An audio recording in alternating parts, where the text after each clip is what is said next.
Tonight, students have an opportunity to learn about Chinese language and culture. Plus, Troy students show off their fancy footwork. TrojanVision Nightly News starts now. From the high-definition digital production center God, on the Troy campus, with news from Troy University locations around the world, this is TrojanVision Nightly News. Hello and welcome to TrojanVision Nightly News for April 14th, 2014. I am Caitlin Crow. And I'm Amanda Ford. Thank you for joining us this evening. This school year marks some changes in Troy University's dance program with a new name for its performance organization and new place for rehearsals in Long Hall. Well, this weekend, Troy's dances showed off their hard work. Destiny Hooks explains. Friday night, the Troy Dance Theater showcased their spring dance show, Ascendance. The audience got a chance to see different genres of dance, such as ballet, jazz, contemporary, and even a Broadway piece. The process first starts with whoever the artistic director for the show is. This was Nikki Loud for this performance, and she chooses what dances we're going to be doing, and then we have an audition process. Most of the pieces in the show were choreographed by Troy Dance Theater's very own teachers, but they also brought in guest choreographers to help. We have one guest choreographer that was a specialist in ballet. Her name's Dominique Angel, and she's actually going to be a new faculty member next year, but she came in and she did the whole ballet piece, and we learned that in just a weekend, so that was really fun. And then we had Ryan Towery come in, and he does hip-hop and musical theater, so he's the one that did the big In the Heights production at the end, and Nikki helped him a lot with that for the lyrical parts. After all of the long practices and hard work putting the show together, Troy Dance Theater feels that there was a good turnout on opening night. One student shares what their favorite part of the show was. I would have to say really my favorite part would have to be the end at Hollywood Heights. That was just real because that hit close to me because I do a lot of hip-hop choreography and hip-hop dancing, and I just loved how everything came together, how it was just a great, huge cast of people doing it. That was definitely my favorite part. So as the spring dance semester wraps up, what are the dancers going to do now? But I am hoping to pursue dance, so I'm just going to spend my summer auditioning and see where it takes me. The Troy Dance Theater also encourages all interested prospective students to visit the Troy Theater website to learn more about auditions. Destiny Hooks, Troy TrojanVision News.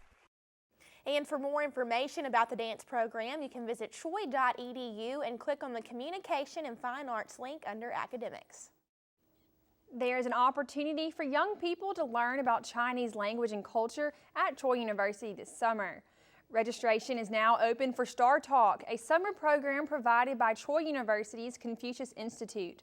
This program is designed for high school students and current or potential teachers of the Chinese language. Star Talk runs from June 22nd through July 6th, but the registration deadline for this year's program is tomorrow. Organizers say learning about other languages could be beneficial for young people.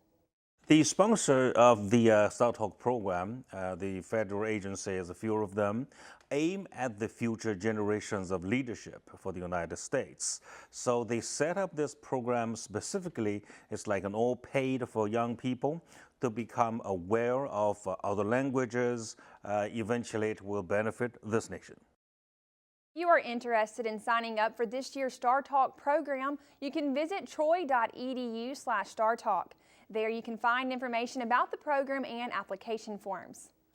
Well, Troy University is made up of a variety of people from students to faculty and staff, and some of those people have interesting stories to tell. That's right, Caitlin, and throughout the month of April, we are going to take a look at some of those individuals in our Trojan Profiles series. Today, Anna Peoples introduces us to a Troy student who has taken the non-traditional route to getting her degree. Making a decision to go back to school later in life can be a difficult one. You get to a point in your life where you've done everything you're supposed to do and crossed your T's and dotted your I's, and I wanted to do something that I chose, not something that just chose me. I wanted to be a success at what I chose to do. I'm in the autumn of my life, and I wanted to go into the rest of my life knowing that I felt satisfaction in what I chose in the field that I chose. Well, we are, I guess, for lack of any other way to put it, kindred spirits, both obviously older, both having been around life's block a few times. I admire her tenacity. It does take some courage and resolve to go back to school. You're in an unfamiliar environment. You feel like a fish out of water being among all of the 20-year-old students, some of them technically that could be your grandchildren. She's tenacious. She's very conscientious about her work. Maybe a little too conscientious, but that probably goes with the territory of being older. Being a non-traditional student can have some advantages, but it also does have some disadvantages to the issue. Issues, those sometimes loom bigger than the advantages. Issues are having the courage to walk into a classroom where everyone in there is 30 years younger than you and was born with technology at their fingertips. And computers weren't even invented until I was out of high school and out of business school. So I've had to really struggle. And when everyone's going home at 6 o'clock, I'm still here at 9. But the following morning, the playing field gets leveled because I'm ready and I'm eager and I'm ready to go. Her advice to someone enrolling as a non-traditional student is to just do it. Don't hesitate. Do it today. Anna Peoples, Troy Trojan Vision News. Keep watching throughout the month of April for more of our Trojan Profile series. And now taking a look at news from around the state. In Enterprise, police say a 10-year-old boy was hit by a stray bullet during a yard sale. Enterprise police say they responded to a reported shooting Saturday morning and found a boy who was wounded in his hand. And in Albertville, a sheriff says 2 Alabama teenagers riding a horse were wounded in a shooting over the weekend. 18-year-old Jason Preston Oliver of Albertville is charged with 2 counts of second-degree assault in the case. And in Gulf Shores, police say a woman is dead after a weekend crash involving a motorcycle. The deadly wreck happened yesterday on Highway 59 near the Cobb Theater. Witnesses told police a motorcycle collided with another vehicle. And still to come on TrojanVision Nightly News, the Trojan baseball team won another conference series this weekend at home. Danielle Percival will have the details on that and more when she joins us with sports. Now Danielle Percival joins us with sports. So Danielle, it seems that the baseball team was in action over the weekend and it turned out to be a pretty good weekend for the team. Well, that's right, Amanda. It seemed to get better as the weekend went on. I'll get into a recap of those games coming up. The Trojan baseball team got off to a slow start on Friday night, but picked up momentum over the weekend and won another conference series to push their overall record back above 500. Amy Alston was there and gives us a recap. Championship Sunday proved true again. The Troy University baseball team took the series 2-1 against WKU. Game 1 was the lone loss as the Hilltoppers won 5-4. Friday night, again, we didn't get off to a very good start, and their kid hit a line drive that got Tanner in the elbow. He had to come out of the game. We really we let that game kind of get away from us. Saturday sparked the Trojans' wins as Troy defeated WKU 11-6. Tanner Hicks held the Hilltoppers to give Troy the chance and the lead.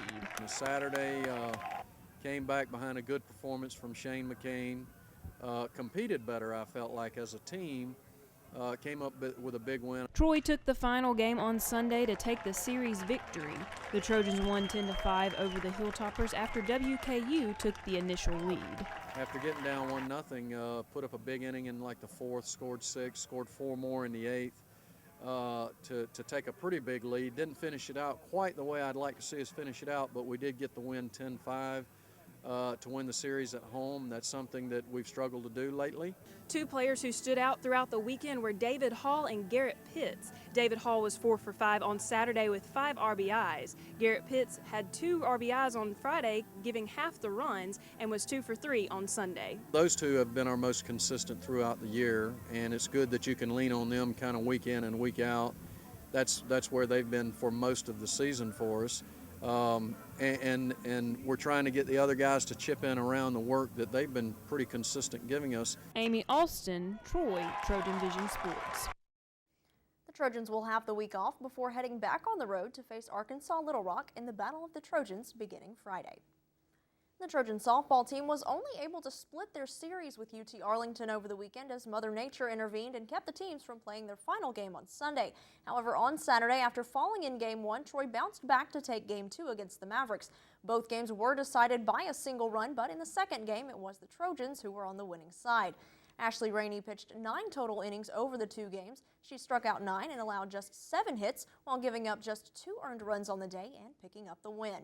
Up next, the Trojans play Louisiana Lafayette in a 3-game series at the Trojan Softball Complex. The series starts off with a doubleheader Friday beginning at 4. And the Troy track and field team split up and competed in 2 separate events over the weekend, but they were able to capture at least one first-place finish in an event at both the Spectowns National Team Invitational in Athens, Georgia, and the University of South Alabama Invitational in Mobile on Saturday. Jordan Landberg ran the men's 400-meter dash in Athens, winning the event with a time of 46.88. Landberg is ranked 2nd in the Sun Belt Conference and 26th in the NCAA in the event. Hayes Grissom finished in the top spot in the men's javelin in Mobile with a 63.36-meter throw. Grissom is ranked 2nd in the conference and 55th in the nation in men's javelin.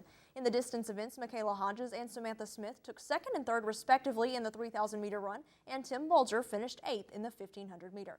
Up next, the Trojans travel to Auburn for the War Eagle Invitational this weekend, which will be their last road trip of the season.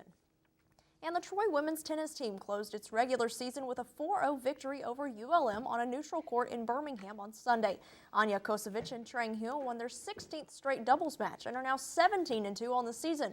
Hyun kept another streak going, winning her 10th straight singles match. She is 17-4 on the year. The Trojans now turn their attention to the Sun Belt Championships, which begin Thursday in New Orleans. Troy will enter the week's single elimination 9-team tournament, having gone 9-1 in their last 10 matches. So, of course, best of luck to the tennis team as they are getting ready for the championships. Getting close to the end of the school year means we're getting close to that championship season. So best of luck to all the teams, of course, as they're continuing their season and getting ready to wrap things up. Right. We wish them all the best of luck as this season is quickly coming to a close. Thank you, Danielle. Thanks, guys.